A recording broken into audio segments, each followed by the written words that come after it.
என்னங்க இன்னும் என்ன தூக்கம்? எந்திரிங்க. ஏங்க ஏதோ முக்கியமான வேலை இருக்கு, கட்டாயம் டியூட்டிக்கு போகணும்னு சொல்லிட்டு இப்படி எந்திரிக்காம திரும்பி படுத்தா என்ன அர்த்தம்?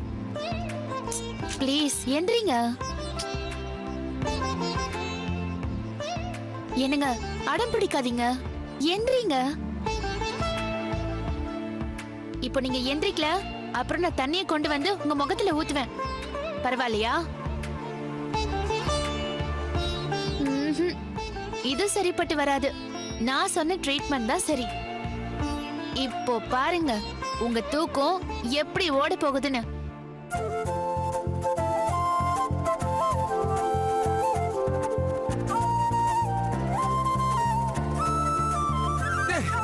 சந்தியா, தண்ணி ஊத்தாத, நான் எந்திரிக்கிறேன்.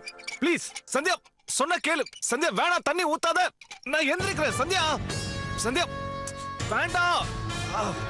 ஏய் சந்தியா, இரு, விடு. வேணாம் வேணாம், இல்ல எந்திரிக்கிறேன், இரு.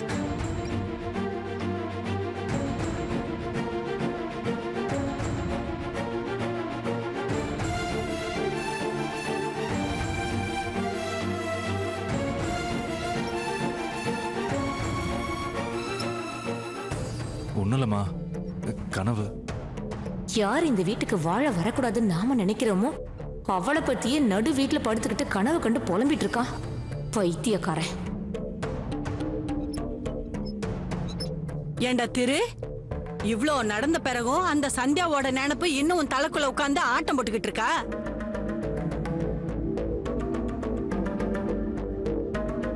24 மணி நேரம் நீ அவளே நினைச்சிட்டு இருந்தா ஆட்டம் போடாம என்ன செய்யும்?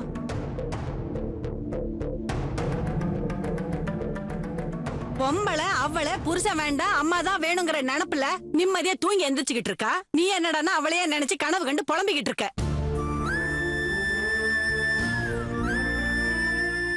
இதெல்லாம் உனக்கே நல்லா இருக்காடா? டேய், நேத்திக்கு 55 ரூபா கொடுத்து அரிசி வாங்கிட்டு வந்து சமைச்சு சாப்பிட்டோம். மிச்சம் இருந்தது கெட்டு போச்சுன்னு இப்பதான் குப்பையில கொண்டு போய் கொட்டிட்டு வரேன். விலை ஒசத்தியா கொடுத்து வாங்கணும்னு சாப்பிட்டா நம்ம உடம்புதான் கெட்டு போகும்.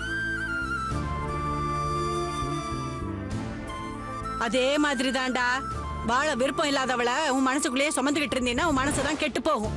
போடான்னு தூக்கி போட்டு போறவளை போடின்னு தூக்கி போட்டு போகாம அவளை கணவன் வரைக்கும் தூக்கிட்டு வந்து திரியாக்கும்.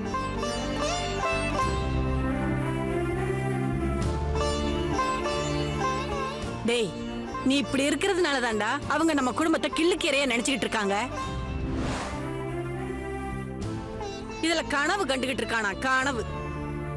அத்தை சொல்றதா 100க்கு 100 சரி. அவ இந்த வீட்டுக்கு வாழ வரணும்னு நானும் என்னென்னலாமோ முயற்சி பண்ணிக்கிட்டு இருக்கேன். அதையெல்லாம் மதிக்காம மிதிச்சுட்டு போயிட்டே இருந்தா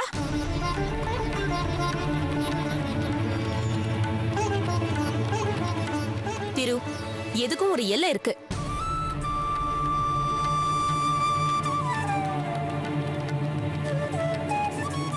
அத்தை, எனக்கு மனசு ஒரு மாதிரியா இருக்கு. எனக்கு இன்னைக்கு டிஃபன் வேண்டாம். இன்னும் எத்தனை நாளைக்கு தான் இந்த கன்றாவி சமாச்சாரம் எல்லாம் வீட்டை சுத்தி சுத்தி வருமோ? ச்சே.